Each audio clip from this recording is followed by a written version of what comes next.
بص يا معلم، الظهر بتاعك لما نيجي نشوف التشريح بتاعه هنلاقي فيه عضلتين كبار جدا.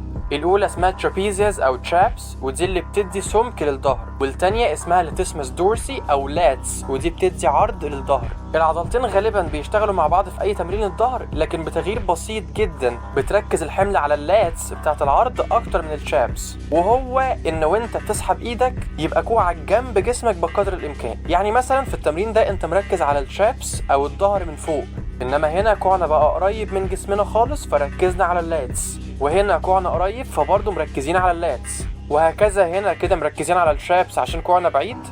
لكن هنا لما مسكنا ماسكه ضيقه وقربنا كوعنا بقى الحمل الاكبر على اللاتس. وطبق نفس المبدأ على اي تمرين للظهر سواء بالكابل او الدمبل او البار او حتى العقله. فاضل لك معلومه واحده كمان وهتبقى عرفت كل حاجه، وهتلاقيها موجوده في الكابشن تحت الفيديو.